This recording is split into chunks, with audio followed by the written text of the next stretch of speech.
Hello, welcome to Papa Nick's Music. I am, as always, your host, Papa Nick Lewis, and today's the day. The day I've been steering for 9 months now that I've been doing these videos. Today we are ranking the albums of the Beatles. Oh, we knew it was coming, friends. We knew it was coming. And I'm going to cheat. I'm not going to do a full ranking. We're going to do a top 10. So these are my top 10 Beatles albums. And I'm doing this so that I can create at least a little bit of suspense because, I've talked about this before. If I do a straight up ranking, everybody who knows the discography, the farther in you get, the less suspense there is. And I want there to be at least a little bit of suspense. So I'm going to give you my top 10 Beatles albums.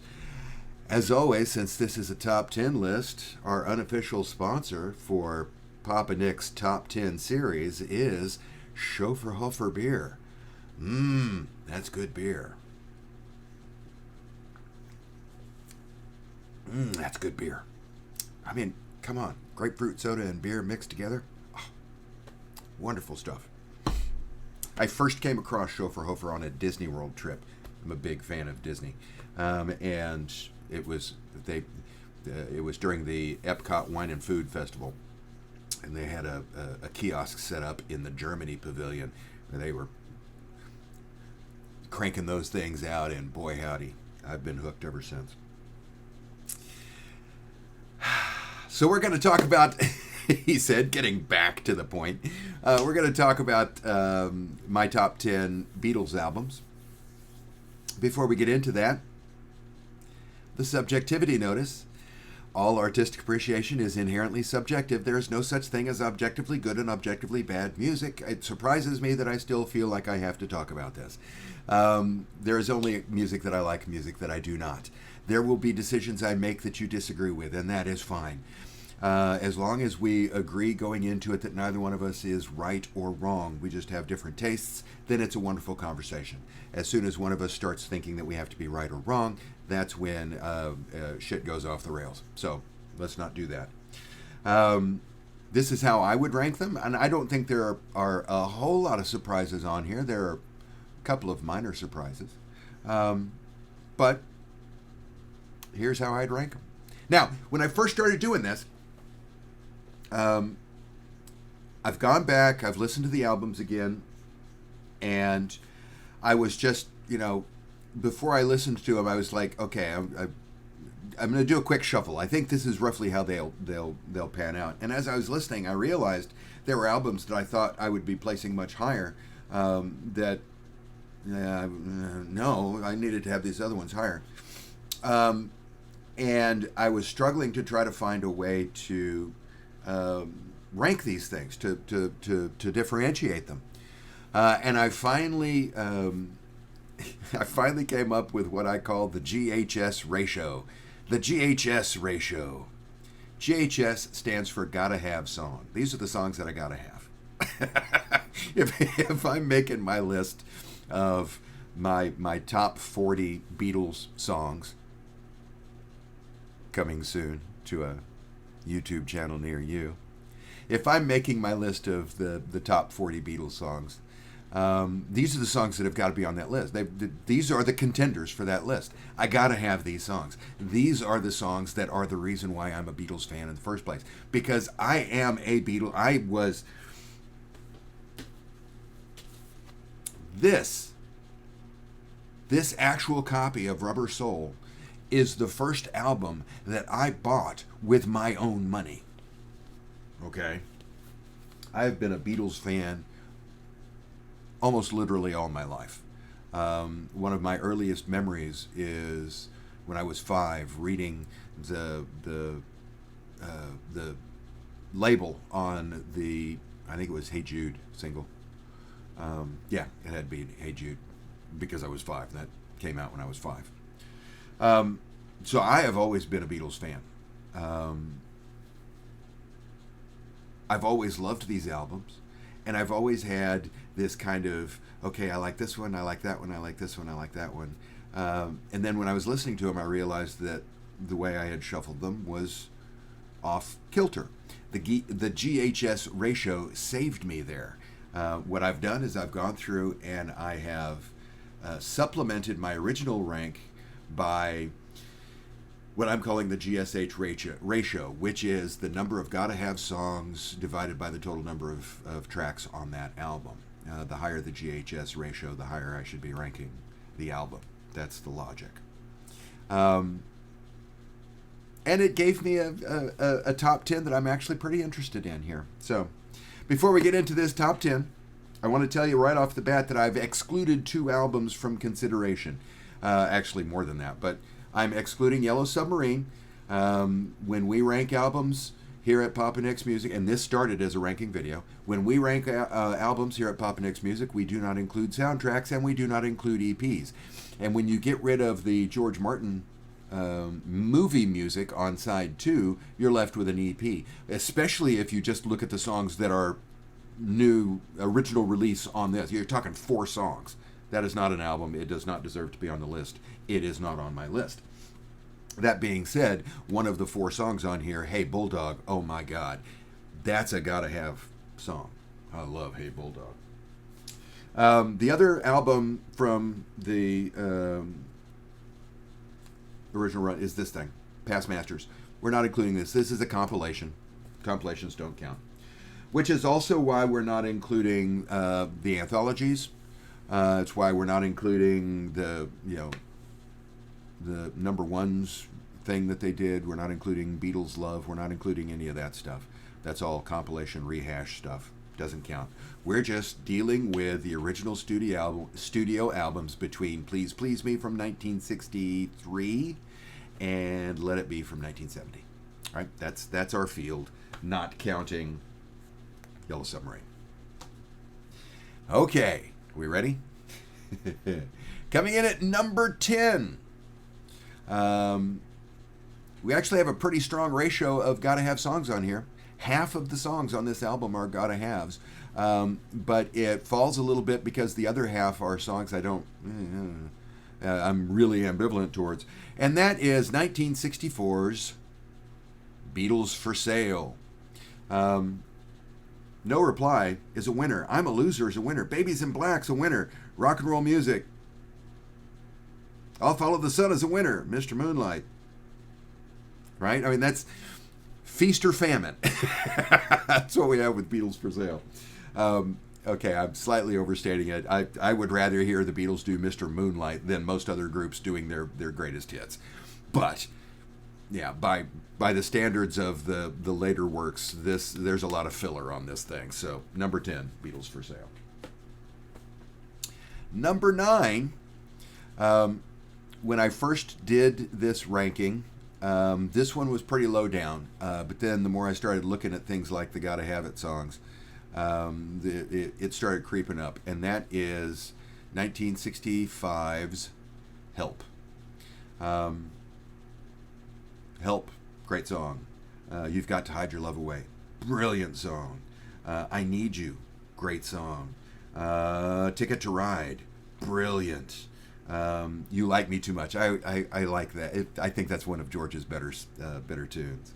I've Just Seen a Face. Oh, I love most of the music on here. The songs that I'm tired of, Yesterday's a pretty song. It's a beautiful song.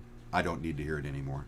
And then they're, Act Naturally. Oh, seriously? Come on, guys. So, coming in at number 9, Help. Fun movie, by the way. Leo McCurd is hilarious in Help. I like Leo McCurd. Coming in at number 8, with this early an album, a surprisingly low number of gotta have songs. I've only got 4 gotta have it's on here, but overall, I really like 1963's Please Please Me. It's coming in at number 8. Like I said, I've got 4 gotta have it's on here. I Saw Her Standing There is one of them. Love Me Do is one, I'm sure. Please Please Me is probably one. Do You Want to Know a Secret is one. Twist and Shout is one. Please Please Me or Love Me Do. One of those goes off. But the other songs I don't have to have them, but I think they're good. A Taste of Honey, that's a great song. Anna, Go to Him. I think it's a great song. Chains is great. Boys is great. They're great songs. They're not songs that I think are worthy of being top 40 Beatles songs, but I think they're great songs. And when you factor in the fact that this was recorded pretty much in one day, I mean, that's amazing. I really like this album. Give me a little bit of time and I'll figure out ways to get it even higher up on the list. But going off of initial feelings, historical affection, and the GHS ratio, number 8. Please please me. Okay. Number 7. I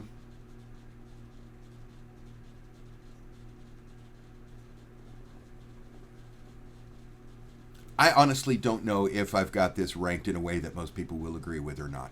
Because I honestly don't know how most people think of my number 7, 1968's The Beatles. This is another feast or famine to me.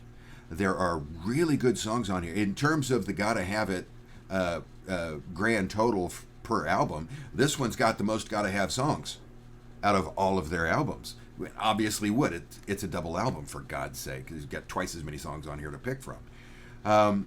But while there are a lot of songs on here that I truly adore, there's also a lot of stuff on here that I'm largely lukewarm towards. Keep in mind, friends and neighbors, I am of an age that I remember a time when if you wanted to hear a specific song, you had to have a copy of it. You had to have an album, or you had to have your own bootlegged taped version of somebody else. You had to know somebody who had the album so that you could borrow it and rip a copy of it. Otherwise, you just had to hope that it would turn up on the radio or something like that. Right? We didn't have access to streaming. I remember when I was in college and I finally bought a copy of The Beatles. And I remember how excited I was that I no longer had to depend on the whims of fate to be able to hear Martha, My Dear, which is one of my all-time favorite Beatles songs. I love Martha, My Dear. And access to that one song was the primary reason why I bought the album. So there's a lot of stuff on here that I really, really like. I was overjoyed when I finally managed to get a copy of this album. That being said, there's a lot on here that I'm indifferent towards. Sexy Sadie, I'm indifferent towards. In a move that's going to surprise virtually everybody watching this, While My Guitar Gently Weeps, I've never cared for that song. It's a skipper when I listen to this thing. I do not think it is a particularly good song. Certainly don't think it's one of George's better songs. Oh no, my friend. And we're not even getting into the whole Revolution 9 thing. I mean, I'm not saying when there are dogs on here, it's Revolution 9. I mean, that's the biggest dog on the block, yes. But there are other songs on here that I just really don't care that much for. When it's good, it's really good. And when it's not, it's Revolution 9. The Beatles, 1968. Okay. Coming in at number 6. One of the things that happened when I finally figured out my gotta have song ratio was that 2 albums swapped. The Beatles stayed at number 7. Please Please Me used to be sitting here at number 6, and I ended up bumping it down. And the album that I originally had at number 8 is now bumped up to number 6, and that's Magical Mystery Tour. And I realized I had to bump it up just because my sense of this album is that it's not that great of an album, but then you look at the songs on it, it's like, oh, Jesus Christ, of course it's a great album. I mean, Magical Mystery Tour, Fool on the Hill, Your Mother Should Know, which I like, I Am the Walrus, Hello Goodbye, Strawberry Fields, Penny Lane, Baby, you're a rich man. Jeez. Number 6, Magical Mystery Tour. I also love that in the movie, The Magical Mystery Tour, we've got the Bonzo Dog Doodah Band doing Death Cab for Cutie. I'm pretty sure they're doing Death Cab for Cutie. There may be a Bonzo Dog Doodah Band video in the future where we're going to go through and rank their albums. I think there may be like 5 people who would be interested in seeing that. Anyway, number 6, Beatles, Magical Mystery Tour. Of course, they're all by the Beatles. If I'm making that kind of mistake, then obviously it's time for a drink of Schofferhofer.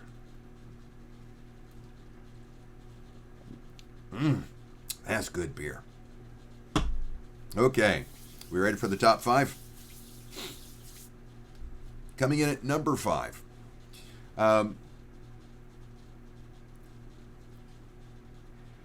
Part of the problem I realize, as I think back on these albums, I grew up, as I said earlier, I was of an age. I was familiar with the Beatles through their U.S. releases.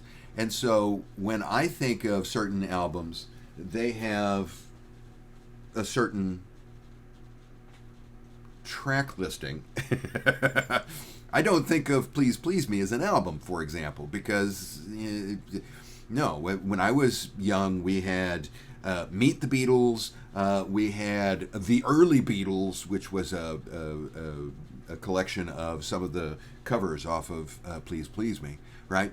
So I don't have that instinctive, genetic bond to album title that I have with the later albums once the US and UK releases synced up.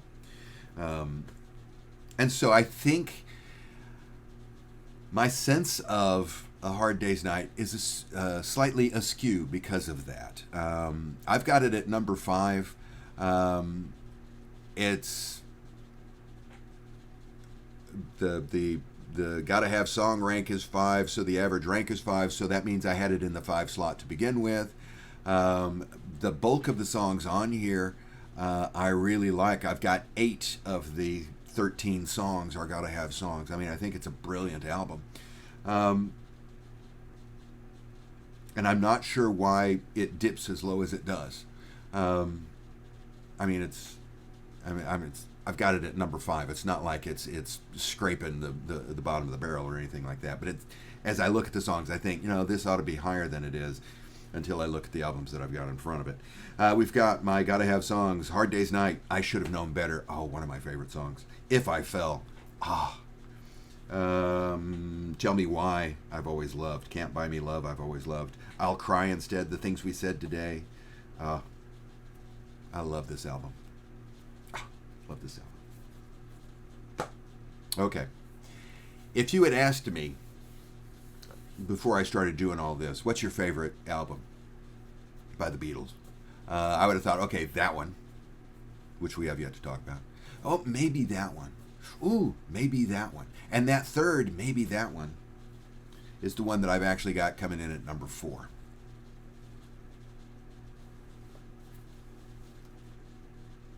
I've got a long connection to Rubber Soul. And if I'm being honest, this one's going to go up higher because this is the track listing that I grew up with as opposed to this track listing. I'm sorry, I'm knocking my stuff over on my desk. But I love Rubber Soul. I love the cover. I love that cover picture. That's a wonderful, wonderful cover. Gotta Have songs on here. You Won't See Me, one of my favorites. Nowhere Man, I've always really liked. Think for Yourself, I like. Michelle, I like. I'm Looking Through You, I like. In My Life, oh my God, one of their best songs. One of John's best songs. I tend to prefer a little bit more Paul's contributions than John's contributions. Sorry. But In My Life, man, that's complete out of the park home run. Fantastic song. If I Needed Someone. Beautiful song. This is a great album. Number 4, Rubber Soul from 1965. Okay, now we're into the top 3. And coming in at number 3, I've talked about this before when I did my perfect album, my first perfect album video, where I defined what a perfect album was. I used Sgt. Pepper's Lonely Hearts Club Band as an example of an album that falls short of the mark. And I said that Sgt. Pepper doesn't qualify to me as a perfect album because I don't feel compelled to listen to the whole thing in one sitting. That is true for the bulk of these albums. If I've got one complaint about the Beatles, it's that I'm song-oriented rather than album-oriented, which is not really a complaint. I mean, a criticism maybe, but even then, it's not really a criticism. It's just, it's the way I'm connected to the music, because of the way I grew up, because of the access that I had. I've always been connected to individual songs rather than albums. And so I don't see this as a consistent, coherent whole that must be consumed in one bite, right? No, these are individual songs that I like. That being said, we've got the third highest ratio of Gotta Have songs out of all of these albums on this one album. And I'm not going to identify which one because they all are. The only songs on here that I'm not particularly fond of tend to be John songs, and I apologize for that. I'm not a big fan of Being for the Benefit of Mr. Kite. I don't think it's a bad song. I don't have to listen to it, and I'll enjoy listening to the album if I skip over it. I'm not particularly fond of Lucy in the Sky with Diamonds. Again, I don't dislike it, but I don't have to have it. If we're looking for John's super masterwork on here, I would say it's not Day in the Life. It's Good Morning, Good Morning. I love that song. Oh, man. I can't listen to this without listening to Good Morning, Good Morning. Oh, great song. But Sgt. Pepper, fantastic. I remember we had the copy of this when I was a kid that had the inserts that you could cut out, the mustache that you could clip into your nose, and the military stripes that you could put on your arms and all that stuff. There's a spot in my heart that is connected to this. I just don't think of it necessarily as an album. It's a collection of songs.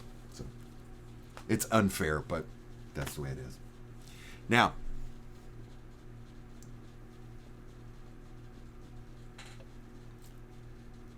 that's good beer. These last two, they're freaking me out, man. I know which one I want to put at number 1. And I'm looking at my spreadsheet here, and I'm looking at the one that has the higher Gotta Have song ratio, which means I ought to give it preference. But I'm making a game time call.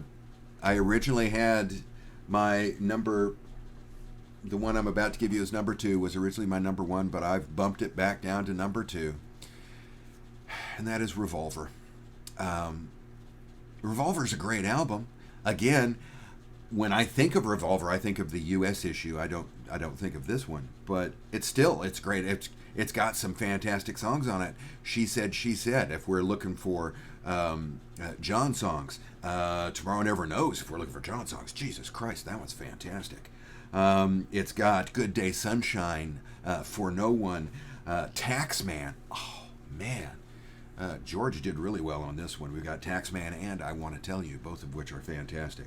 We've got Love You Too, which I'm lukewarm towards. This is an excellent album. And part of me wants to put it at number 1. Like I said, it's the winner as far as the Gotta Have songs goes.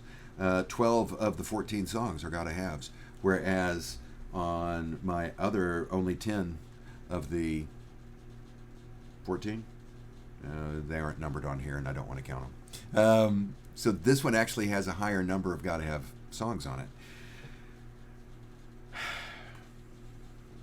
But it can't compete with Abbey Road. Abbey Road is their best album. Abbey Road is their lone perfect album. Abbey Road is the album that when I listen to it, I have to listen to the whole thing. I can't imagine anything that would make it any better. It is my favorite Beatles album. I don't care what my spreadsheet tells me. I really like Revolver. But I also know that part of the reason why I'm trying to stump for Revolver is that it is now in vogue to say that Revolver is the best album. No. Abbey Road's the best album. So there. In case you're curious, I'll go ahead and finish off the ranking system. From top to bottom, number 1 was Abbey Road. Number 2, Revolver. Number 3, Sgt. Pepper. Number 4, Rubber Soul. Number 5, A Hard Day's Night. Number 6, Magical Mystery Tour. Number 7, The Beatles. Number 8, well, that's the Leaning Tower of CDs over there. Number 8 was Please Please Me. Number 9, Help. And number 10, Beatles for Sale. And I've already told you, straighten that up so it doesn't fall over. I already told you that I'm taking off Yellow Submarine and Past Masters, which means we've only got two albums left. How do they rank? Well, at number 11, we've got With the Beatles. There are a lot of good songs on here. There are a lot of songs that I really like. Everything I said about Please Please Me, I would say about With the Beatles. There are a few songs that are gotta-haves that are just classics that, you know, they're going to be on my Beatles Top 40. And then there's a bunch of stuff on here like Little Child and Please Mr. Postman that I don't dislike, but at the same time, it doesn't rank with the rest of the stuff. It's a good early effort. I enjoy listening to it. It's just, you know, Please Please Me is a better album. And then at number 12, the absolute bottom of the barrel, Let It Be. Let It Be is easily my least favorite album that the Beatles did. I distracted myself because in the middle of my sentence I checked. Yeah, gotta have songs. Let's compare. We've got these two, okay? There are 4 songs on here that I would consider. So this album has 4 songs on it. This one has, I don't know, however, 13, 14, however many is on this thing. I'm not going to count them, and I'm not going to put my glasses on, right? One of these 4 is a gotta-have song, Hey Bulldog. This one, I've got 3. The Two of Us, One After 909, and I've Got a Feeling. Everything else on here is okay to, yeah, no. Get Back is a wonderful song, but I can live without it. The Long and Winding Road, beautiful song. Yeah. Now, if we're allowing this thing in, it's going to climb the charts. If we're allowing this thing in so we don't have the Phil Spector wall of sound drowning out Long and Winding Road, man, Long and Winding Road on this is freaking fantastic. If we were doing this, Let It Be is now up in the top 10. But this Phil Spector turd, no. I'm not a big fan of Let It Be, never have been. There are a few songs on there, but no. Just in case I didn't piss anybody off already, that I didn't piss everybody off, I'll go ahead and make sure I did it. So that's how I see the albums by the Beatles. Coming down the pike, I am going to be doing the top 40 Beatles songs. Got a little bit of work to do on that, but that's shaping up nicely and coming soon to a YouTube screen near you. So, do you agree? I'll be impressed. Do you disagree? I won't be surprised. Let me know what you think I got right, what you think I got wrong down in the comments below. Just remember, No such thing as objectively good or objectively bad. Um, Thank you very much for sticking it out this long. I hope you enjoyed the video. If you did, I'd appreciate it if you'd click the like button. Go ahead and click the subscribe if you have not already. Click the notification icon as well while you're clicking, because, you know, why not? Thanks again for watching, and I hope that the rest of your day is pleasant. See you soon.